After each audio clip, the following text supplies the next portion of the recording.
Hi, it's Lynn, your adulting coach. Today's topic is, what do we do when autism comes with a +1, an additional mental health diagnosis?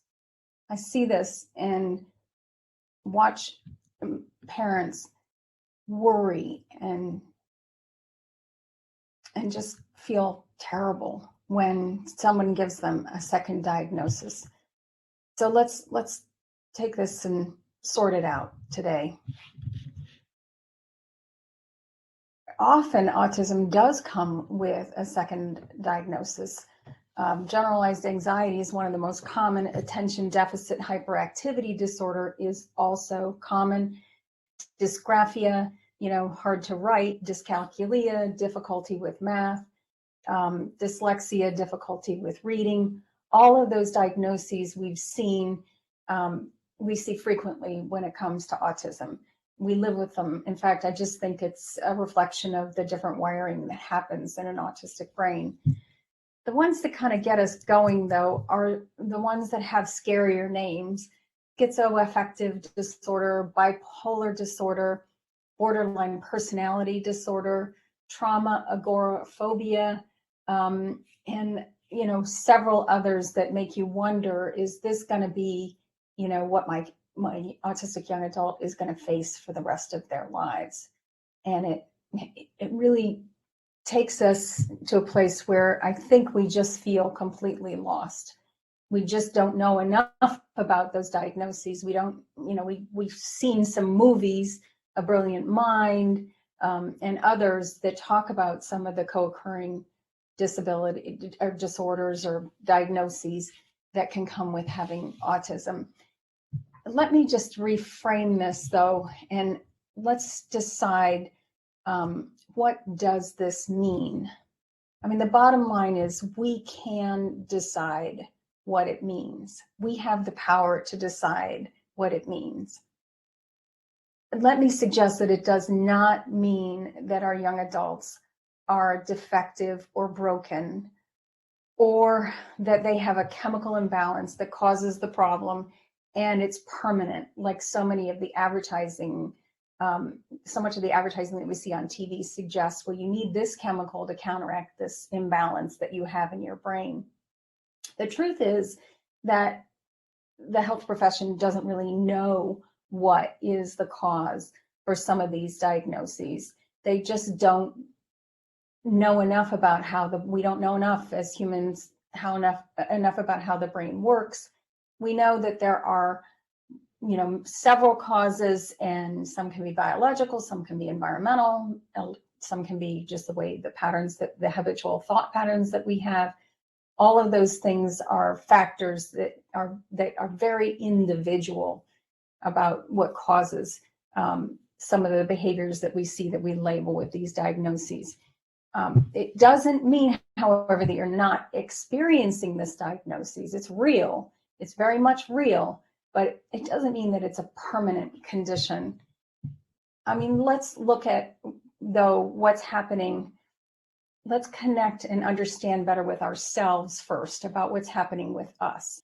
First, we get a +1 diagnosis. We say, oh no, and we're sad, and we mourn, the fact that we've got another challenge, or that our child is different in another way, or that we project the future that it's going to be more difficult for him or her or our lives. I think this is clean pain, and we deserve to feel it, frankly. I remember when I got, our last child's diagnosis, it was just sad. I was just hoping that life for her would be easier. We all want our children to come in with equipped with whatever we think is, what they're going to need for life. And yet, so I do think it's really valuable to take the time to feel that pain, to feel that sadness. If it takes, if you can do it with somebody that will listen, and that will understand and give you some cognitive, some empathy, some emotional empathy, and some cognitive empathy, both, you know, saying it makes perfect sense that you're feeling this way. And I understand that, you know, it's hard to figure out how to think about all of this. That would be lovely. If that's just not available to you, find a place where you can mourn on your own, you know, write down your thoughts, just feel the feeling, cry, feel what it feels like inside your chest, you know, what's going on in our bodies. I think that so often we try to solve our problems up here, and we are only using part of the resources that we have. We also need to feel what's going on inside of our body and use the wisdom of our body to understand what's happening as well. So I just encourage you to take the time to feel the feeling of loss, you know, whatever the loss is, that, you know, the loss of not having something that we thought would be helpful or valuable in our child's life. Then let's see if we can't go down a kind of a dirty path, pain. And that's where we get the +1 diagnoses and we go, this is my fault. I shouldn't have had that glass of wine when I was pregnant. I shouldn't have smoked. I was, you know, whatever. I shouldn't have married that man. I shouldn't have had, you know, children with that person. It was my bad judgment. You know, I should have had them in therapy a long time ago. I mean, what if all the woulda, coulda, shouldas that result in that shameful feeling, and then we blame ourselves and we beat ourselves up, and the result is that we feel defective. The tool I'm using here is called the STEER map. I should have explained it before I used it in the last slide.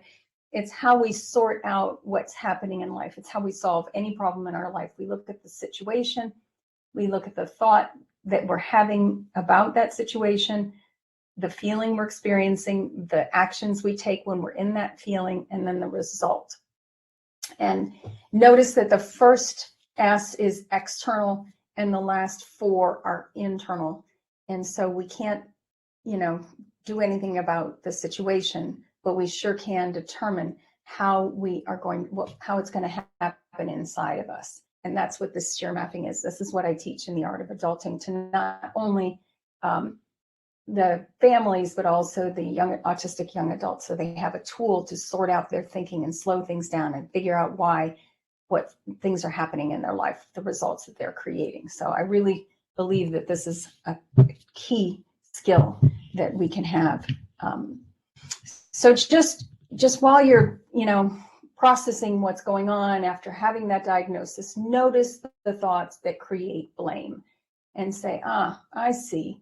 This is what makes me feel small, makes me want to hide, makes me want to cry, you know, what makes me want to reject, push away from what's happening.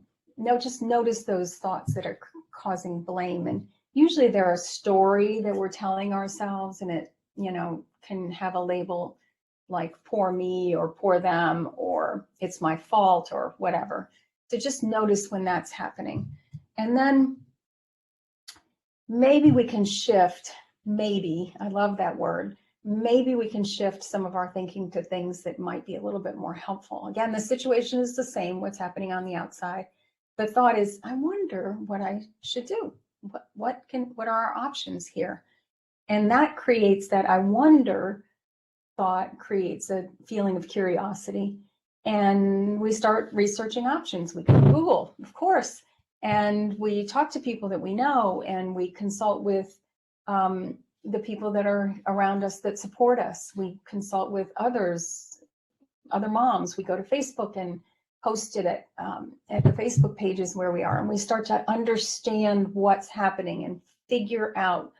That's the result. I wonder what to do, and the result is tied to our thinking, which is we start figuring it out. And I'm hoping that this, you know, makes sense to you, that you don't expect to do these kinds of shifts, these thought shifts all in one day, but that over time the pattern starts to make more sense to you. One of my favorite people to look at, to consult is Anna McAdam. Anna McAdam. I'm sorry, I've lost her name. Anyway, she has this wonderful YouTube channel called Therapy in a Nutshell. And this is a screenshot from her depression series, and it says most people completely misunderstand what a mental health diagnosis means. I just found her video incredibly helpful. So I'm going to summarize what she says in it, but I'll include it in the show notes. And I really want you to take time to find Emma McAdams, and use her as a resource, because she's just puts everything in such plain language that makes sense to families. She says that in this video that there's a misconception that brain chemistry is the cause, or that we have a character flaw. And that's the reason why we have these mental health diagnoses, that it's our brains are just creating this, or we just aren't strong enough, disciplined enough, focused enough, whatever the reason is. We're just not, there's something wrong with us. And that's all a misconception. So please recognize that we can change our brain chemistry by how we think and act, and that it's not a cause of a character flaw. It's real. What your young adult is experiencing is real, but it's not necessarily permanent, and it's not necessarily harmful either. So let's just kind of notice what's real here. It can, some of these issues can be resolved or greatly reduced when we address them with some strategies. Let's just not give up. Oh my gosh, he's got that label. He's got bipolar. He's got borderline personality. He's got schizophrenia. Let's not just, they are not their diagnoses. And she and I both agree that medication options can be helpful, and they can be a stepping stone toward reducing the impact that those behaviors have on the frequency of them or the intensity of them. But the bottom line is that pills don't teach skills, and pills don't always work the way we want them to. And it's sometimes hard to figure out which combination of pills is, right for the individual. So, you can get physically addicted to them. I was addicted. I had a dependency on an antidepressant that it took me a year to wean myself off of, and it was just a tiny dose. So these psychopharmaceutical chemicals that we take have some side effects that need to be taken seriously, but it doesn't mean that we don't use them as a tool. I mean, we're very fortunate to have these tools available to us, and they can help us maybe as a bridge while we're learning the skills and to better manage what's happening in our lives. So the bottom line is pills don't teach skills, and please, let's figure out what skills they are. I also want to encourage you to visit anything written by Dr. Ross Greene. He has been very generous online with the resources that he offers you at no charge. You can also read his books, which are incredibly useful. And he argues that the assessment of lagging skills and unsolved problems, that's that ALSUP underneath his name. Look for that. If you just Google Dr. Ross Greene and ALSUP, you'll go right to his page. And he argues that what we need to do is start to notice what are the behaviors, because we are not our diagnoses. What it is just a description of the behaviors that the mental health professional is able to see and observe, or others have told the mental health professional about, or they have documentation of some other thing. It's just an observation of behaviors. It doesn't mean that they permanently, are destined to live under the shadow of that diagnosis. So I just encourage, with my folks, we look at the 10 domains of life, and each in the art of adulting, and we look at each of the 10 domains and figure out where the strengths are, what we're doing well, what we'd like to do next. And then I encourage the parents, the family, to keep track of those problems as they come up, not address them at the time, and come back and address them later. So there's a link in the show notes to Dr. Ross Greene's work as well. So let me encourage you, please, to come to my website, lindsay-davison.com, and right underneath my picture is the link to download the 8 common mistakes that parents make when systemizing adulting, systemizing self-reliance with their autistic young adults. It's not as scary as it sounds. I mean, it's 4 mistakes that we make, and then 4 things that we need to make sure that we do with our young adults. And what to do about each of those mistakes is included in the download. So please take the time to download this and you know, and see what you can learn from that. You can always unsubscribe once you've subscribed to my list. Not a problem. So in summary, let's just talk about when we do get a +1 diagnosis, we're going to probably go through a whole series of thoughts, some of which are going to create grief, and we need to feel that feeling. Don't deny it, feel it, let it come in and let it pass through. Some are not going to be so clean. They're going to be more like dirty pain, like this isn't fair and it shouldn't have happened and it was my fault, and all the thoughts that create paralysis and blame and all the things that don't really work. And hopefully we'll work our way through those to the more helpful thoughts of let's just get curious, let's get scientific and figure out what it is that we can do next. And hopefully we'll discuss the diagnosis with our child, which is again Russ Green's approach, where we look at what the facts are first. Then we ask the child and we ask our young adult, how do you think and feel about this? And like we get that information on the table. Then we share with them our thoughts and our own feelings too. So it's a mutual partnership here. And then we go to the final step, which is agreeing on what the next steps are that we're going to take, and then checking back to see how those went and how they worked. So that collaborative problem-solving process is filled with listening opportunities, and we'll just get to know our child so much better, and we'll have, you know, even a more authentic connection with them, and, you know, be able to love them the way that we already do, all the way down to their toes, but even stronger than that.